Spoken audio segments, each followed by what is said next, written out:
If hope was dwindling before, it's all but snuffed out now as the Red Wings fall in a shootout to the Columbus Blue Jackets.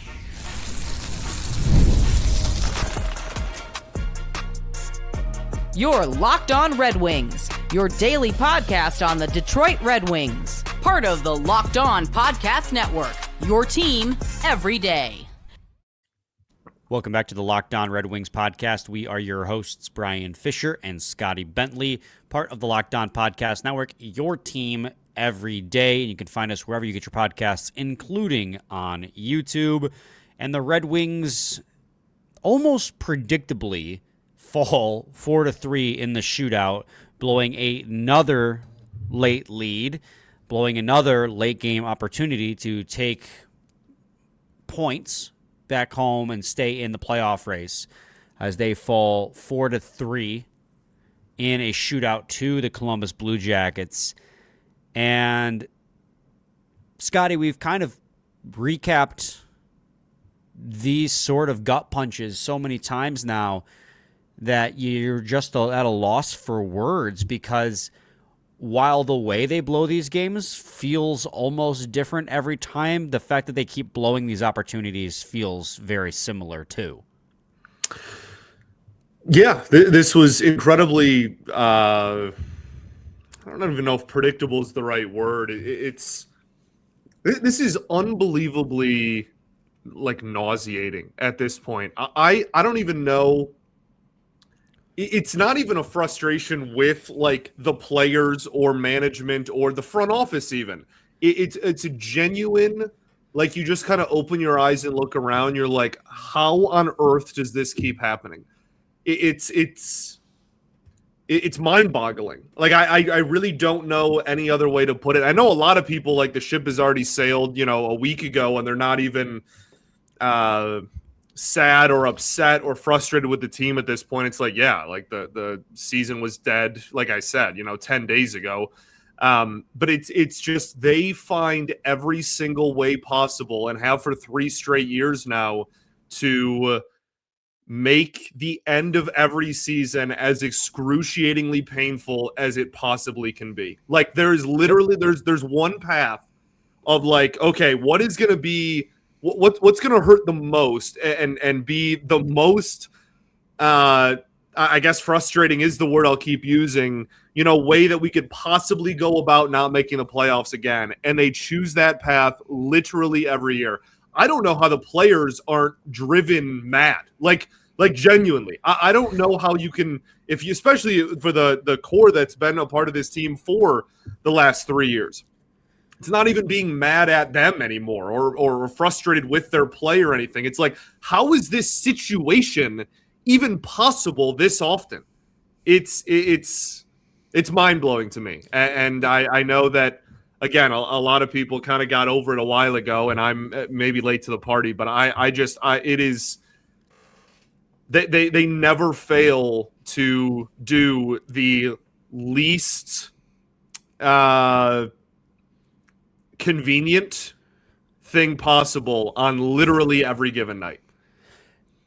For me, it's beyond a point of frustration and just utter disbelief at this point.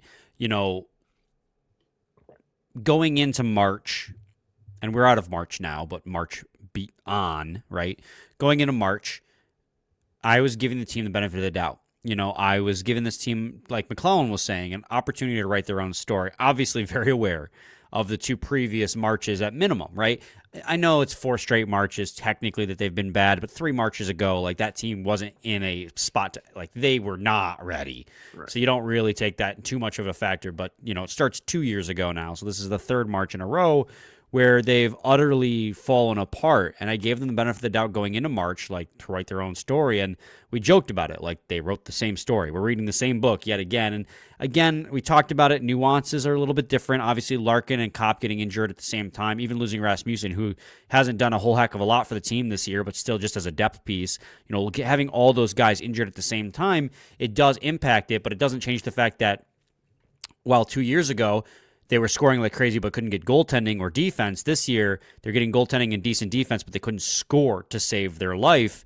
So you have that aspect of it where it's I'm in disbelief that they've done this for now 3 years in a row, where they coming into the trade deadline, they're holding a playoff position pretty handily and steadily, and all they have to do is just kind of hold water and not collapse down the stretch, and they just do it in a new way. But then this season, I'm in disbelief about the fact that they have these games where either it's one of two ways that they're losing these hockey games right now, Scotty. It's either they look completely inept from start to finish, where they're not even getting the puck and they're just getting dominated at 5-on-5 the whole way. And not dominated the way they were losing the 5-on-5 battle when they were winning. I mean, utterly just like not getting the puck and not getting shots on net from anywhere of any note. You know the best offense? Do you know the best offense the entire game in this one was when it was 4-on-4, which is just the most hilarious middle finger I've ever seen in my life. They still do it at even strength, just not the even strength that you play 80% of the season with. That's why we denote 5-on-5. Right, exactly. It was the most hilariously absurd thing. I laughed out loud. I was like, this is the best offense I've seen at even strength level, literally from this team the entire season. And it was 4-on-4 instead of 5-on-5. So there's that, right, where they just get dominated at 5-on-5. Or they play games kind of like today, where honestly, I thought overall they had a lot more jump. They had one of their better games in recent memory. Have a lead, and then late just completely piss it away. You know, in this one, notably, we'll talk about the moments in this hockey game that led to this loss. Obviously, Fantilli scores with 16 seconds left to tie the game after Justin Faulk gives the Detroit Red Wings the lead with about 5 minutes remaining in the third period. But, you know, you have the Panthers game from, March 10th? Is that the first or the second one? March 10th, where they have a 2-1 lead, 3-2 lead going into the last 2 minutes and then lost in regulation. You have the Vegas Golden Knights game where they had a 3-1 lead and then lost in overtime. You have the Minnesota game where they never held the lead. Well, they did hold the lead 1-0 at one point, but going into the third, we're down 4-1. March all the way back, and Kane takes a stupid penalty that costs them on the PK. There's just multiple instances. Boston, they are up 2-1 in the third period after a DeBrincat goal, and then they lost that one. If they're not just utterly looking, if they don't look unready to play, they're blowing the games late. And this is just you knew that when that goalie got pulled, it just felt like, because we've been hurt in the past, so we've lived it, that there was a very real chance that the Blue Jackets were going to score with the goalie pulled. And the crazy thing is the Red Wings they're not even near the top of the league in goals against with the goalie pulled. It's just right now, it feels like they're all coming in bunches. All the goals against with the goalie pulled have come right here at the end of the season. It doesn't even need to be goalie pulled. It's just if the Wings have a lead with 10 minutes left, you just don't feel comfortable in any capacity. And that's been a theme since the Olympic break. And I mean, obviously we were, I think there's an argument that the first domino of this fall was the game against Florida. And that's not to say that they were setting the world on fire before that, but that Panthers game where they were up 2 with 90 seconds left and lost in regulation or whatever is insane, truly. And so I think you just have a lot of those moments down the stretch. And again, it's just I am blown away. I'm just frustrated at a situation, which isn't a tangible thing. It's not. I can't have a conversation with a situation. It's not even. I'm just looking around. How does this keep happening? How right. It shouldn't be possible to play either A, that poorly and get blown out in games you shouldn't get blown out and dominated, or B, have the lead and then blow it late. It's A or B, and sometimes A and B in these games, and they're just they can't find a way to get a win. Scotty, they've had one instance of back-to-back wins since January. They beat Calgary and then beat Montreal. That big March win, remember that? That was a huge moment when they beat Montreal at home. Back on March 19th. I'm pretty sure we said on that show, barring an epic collapse, this is a playoff team now. Well, we've been saying that for a while. I came on the record for a while saying I'm pretty confident this team's going to make the playoffs because why wouldn't I have believed that? This team was the first place team in the Eastern Conference on January 25th. First in the conference in this January. calendar year. It's a reverse Blues from 2019. Obviously, they're not going to finish dead last in the league. That'd be a true reverse Blues. But to go from first in the Eastern Conference to out of the playoffs, where the Blues went last in the Western Conference, to in the playoffs and then winning the Stanley Cup, it's a reverse Blues situation. Like, it's absolutely wild that they've done that. They haven't won. They won the back-to-back games in March. Calgary and Montreal. The last time before that they won back-to-back games was January 18th and 21st. They literally do nothing but lose, win one, lose, win one. It is completely insane. And Columbus, notably, snaps their 6-game losing skid against the Red Wings by completing the comeback, pull ahead of the Detroit Red Wings, have 90 points, sitting just 2 points back of the Ottawa Senators, who hold on to the final wild card spot. The Red Wings are now 3 points back with 4 games remaining. So, Scotty, they're not. They're all but officially eliminated at this point. It would take a miracle run and an Ottawa collapse to make the playoffs. I agree. And I think that's why maybe I'm like more, I don't know, emotional about this loss than like even the previous ones last week that put them like theoretically out of reach. It's just like this is now. I mean, it's over. I mean, this is You would now you're going to be pretty much like you would need to win out, and Ottawa would need to lose out, and you'd even still need some help from some other people. Like it's over now, and it's just you're 3 points out, but you don't have to hold the tiebreaker, so you're technically 4 points out. It's wraps. It's the season ends a week from today as people listen to this on the 8th. So it's done. And yeah, it's just it's. Like I said, I don't really know how else to describe it other than like mind-boggling or unbelievable. Like literally the term unbelievable. I cannot believe that this has just become the Red Wings' identity after 25 years of making the postseason in a row. It's now like this. It is the You never thought, you never would think you never would think, and no generation of Red Wings fan ever would think that this would be the identity of this team, and it is. And it's not even like I'm whining and like it's like not actually like their identity, whatever. Like I am whining, but it is like it is their identity, right? Like it is. They've earned it by every definition of the word. It's unreal. It is the NHL's longest active playoff drought, as Buffalo has snapped theirs, clinching a playoff spot. It's one of the longest in pro sports now, mind you. It's a decade long without making the playoffs. Yeah, that's one of the longest in American.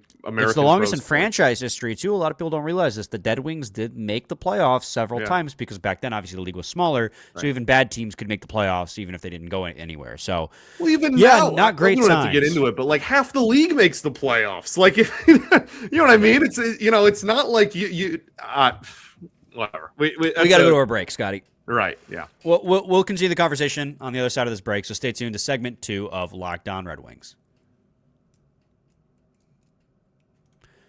There's nothing like being in an NBA arena. The crowd, the energy, the moment. Getting tickets, though, that part hasn't always been so simple. That's why Game Time has become the go-to app for scoring tickets fast without the hassle. It puts the advantage back where it belongs, with the fans. Just pull up the Game Time app, pick an upcoming NBA, NHL game, whatever you may like, and tickets will be locked within minutes. So you're going to love seeing the all-in price up front with no surprise fees at checkout, being able to see the view from the seat before you buy made the decision easy. Zone deals stood out. Close the section and Game Time picks the seats and you save. Great last-minute ticket options too, with NBA tickets showing up at solid prices. Take the guesswork out of buying NBA tickets with Game Time. Download the Game Time app, create an account, and use code LOCKEDON for $20 off your first purchase. That's code LOCKEDON for $20 off. Download the Game Time app today, and remember, it's gametime.co, not .com. Also, don't forget to head on over to lockedonpodcast.com/everydayer to get access and sign up to get access to an exclusive Discord to talk to Scotty and I and other Red Wings fans, as well as access to exclusive ad-free episodes. Again, lockedonpodcasts.com/everydayer. Scotty, it's rare that you're more fired up than I am, and I feel like maybe I'm just a little bit more defeated Today you're rattled. You're fired up. There's a couple of factors there. I think Well, again, Tigers one don't is one is the fact that you kind of came to the conclusion that the season was over. I mean, a week, if not longer ago, where I was. My first inclination this season was over was the first loss to the Panthers when Larkin got hurt. I was like, I don't know how they do this without him. Right. And yeah. I proved to be right in the long run. Right. And I think that's the.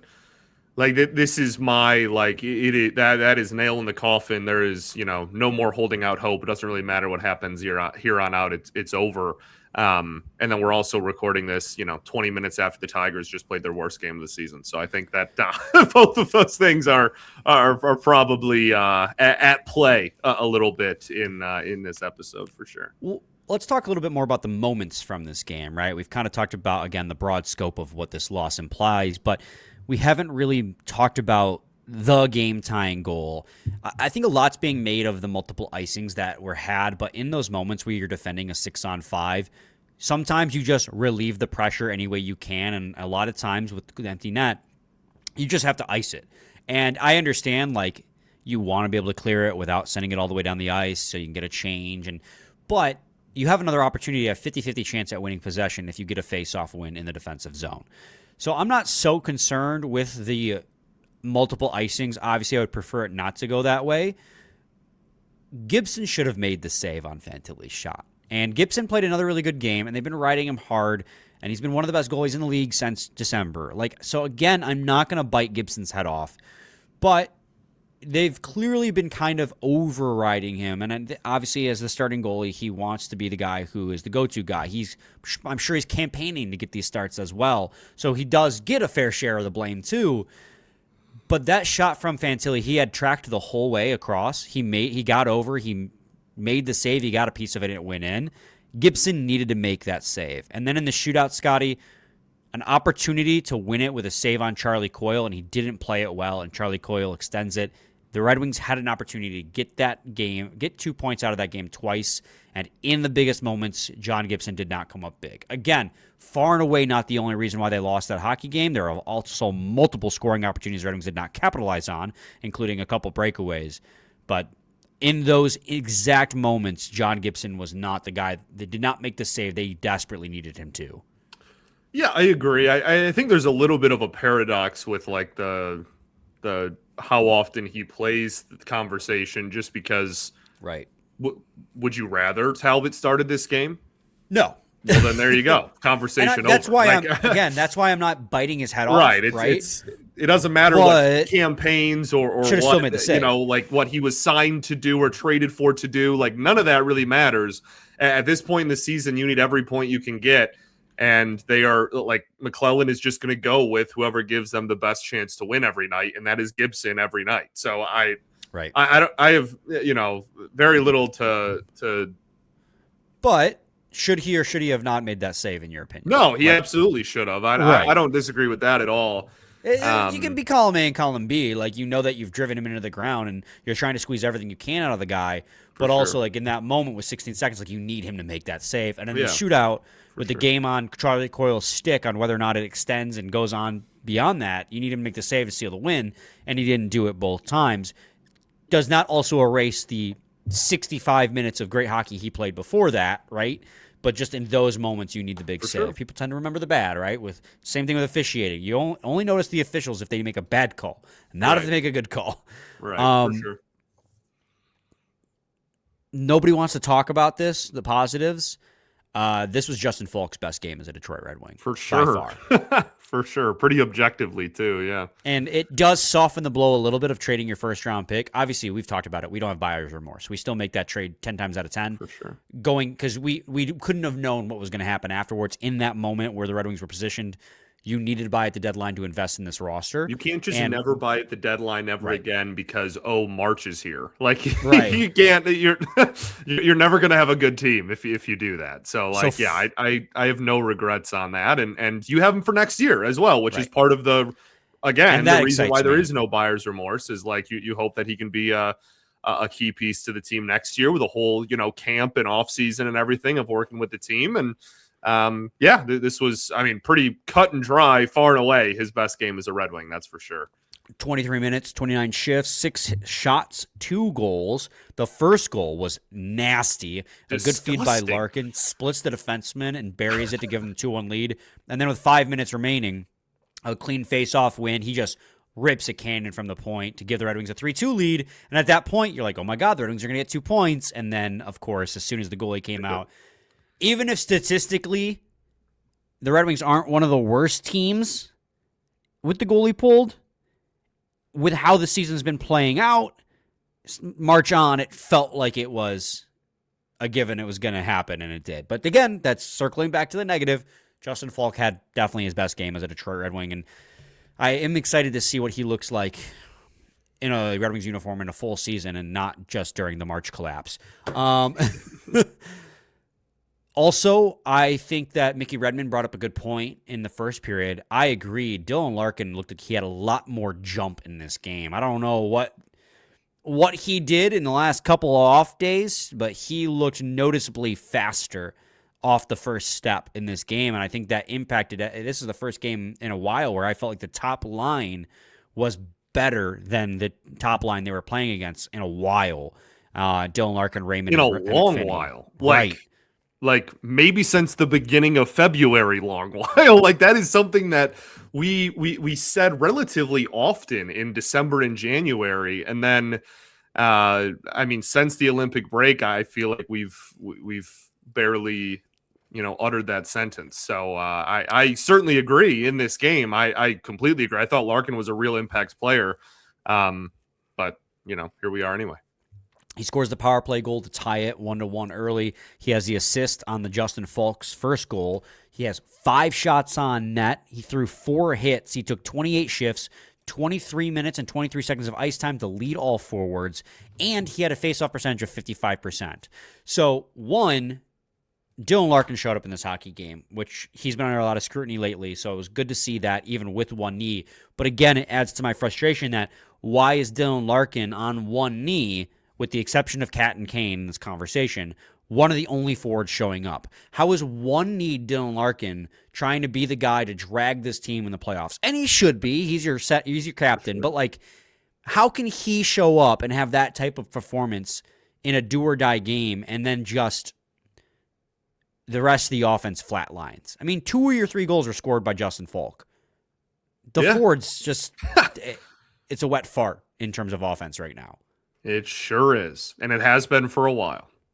But props to Dylan Larkin. He showed up in this hockey game. Scotty, let's head to a quick break. When we return, we'll wrap up this conversation. Stay tuned to segment 3 of Locked On Red Wings. Had to drag that out. I couldn't find the transition. We're good now, though. Scotty, the first goal of the game, this game started like every other game, it feels like, where the Red Wings give up a goal on the first or second shot of the game. Now, that's not how the Wild game started. I do know that. But feels like there's been a lot of goals against in the first couple minutes of every game, oftentimes on the first shot or two of the game, and it was no different in this one. The Red Wings actually had a very good first shift. The Larkin line established the offensive zone. They were really good the first 90 seconds of the game, let me tell you. They got off the ice. Albert Johansson engaged in a board battle. ASP picks the puck up and goes behind his back to, I don't know who it, goes off a forward skate for Columbus, turns the puck over and bang in the back of the net. And I think in that moment, you kind of got the microcosm of why ASP was sent down to the minors to begin with, because that's the type of defensive mishap that he had been doing a lot of that was costing the Red Wings goals against. Now, from the rest of the game here on out, he didn't get a lot of ice time. He only played 9 minutes and 34 seconds, which again raises questions of why even play him at all if you're going to not play him at all. But he did perform better from there on out in the limited ice times he did get. But that's just the type of blunder that it sets you behind the 8 ball from the get-go. And the Red Wings, not just ASP, but the Red Wings as a whole have been doing that, playing from behind from the get-go in so many games. And if not the start of the first period, the start of the second period, they gave up a goal. The start of the third period. They start these periods so poorly. It's just another microcosm of what's been going wrong with this team. Yeah, you know, it's interesting because I remember having conversations about this back in December, January, even when everything was, you know, sunshine and rainbows and unicorns. But And unicorn. Don't forget the unicorns. right. It's interesting because I remember talking about how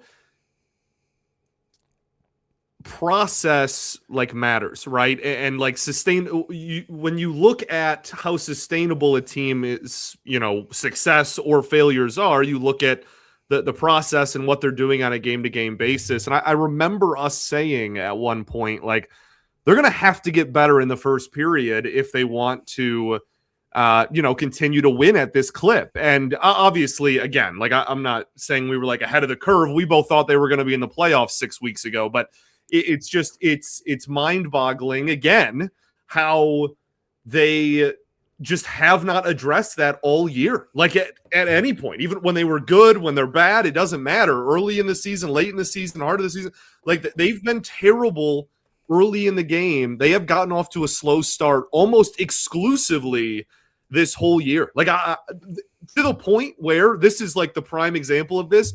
If you have watched close to, if not every Wings game this year, you remember distinctly the games in which they started off hot because they're anomalies, right? There was the Buffalo game a couple of weeks ago. Like we remember them as like events.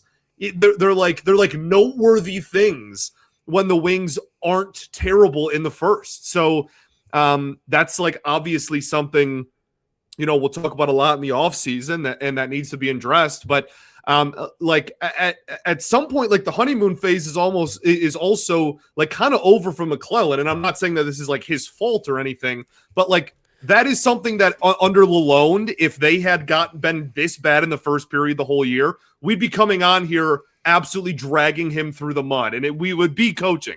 So like, I think it's fair to point to like everyone and be like, this is not only a player thing, but like clearly something has to change schematically early in games as well. I said that's the thing, though, and we talked about this a little last week. Like, what else can McClellan do? Like, they've had two very different stylistic coaches in terms of their approach on how they treat the players, but also in their approach on how they run the game schematically. And both ways led to success up until March and then a complete collapse. Like, to me, I really like McClellan. I really like the way he talks to the media. Too. I really like the way he talks to the players. I think he's blunt with them. Sometimes overly blunt. But I think for the most part, it's good to have that type of transparency. I don't know what other buttons he can press. And I know I'm not the first person to say that.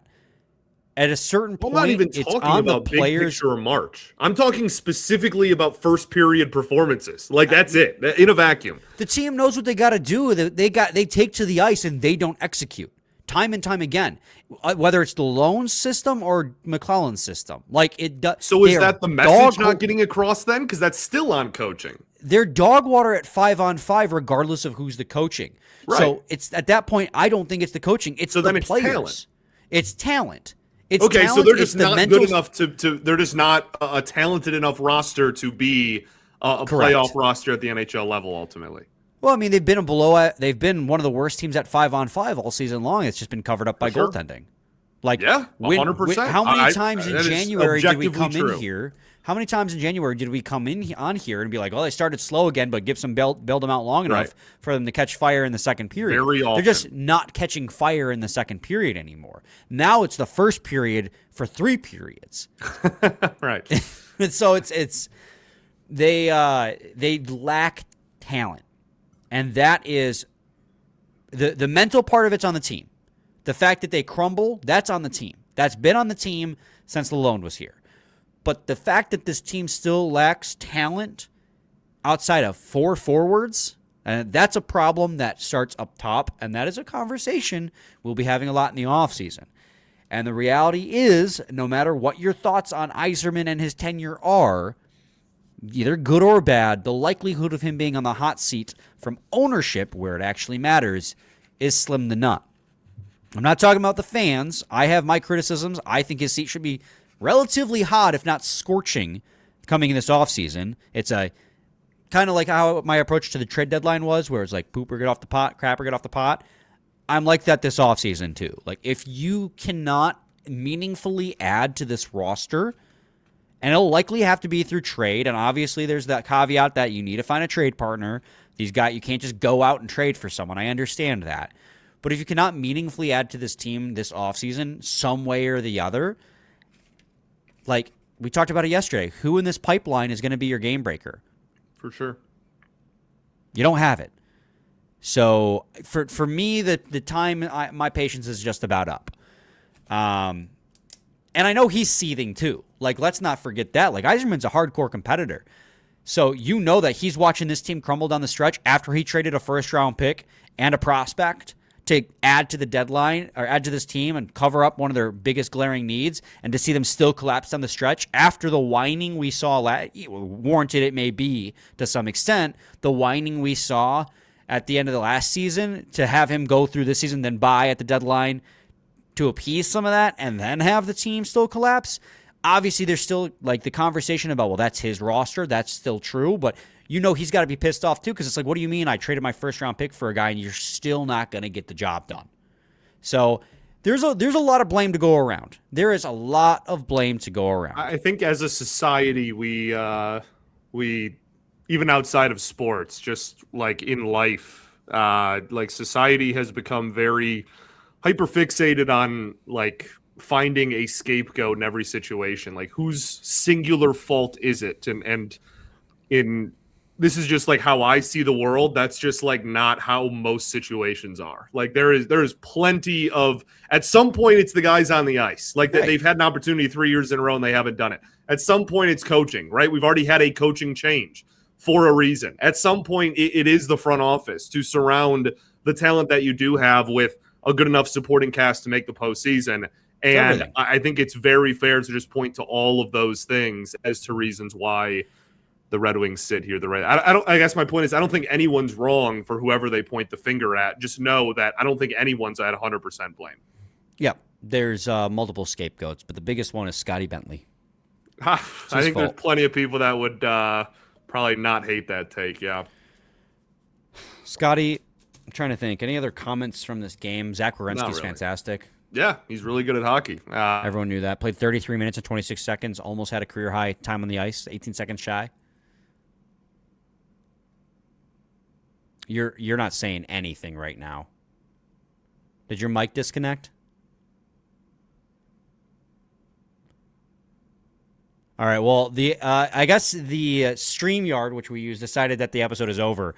So we'll be back with a new episode tomorrow, previewing the Flyers game, if you're still going to care to watch that. So stay tuned for that. Same time, same place. Hello. There you go. You're back. We're back. You can say we ball. We ball every day. Every day.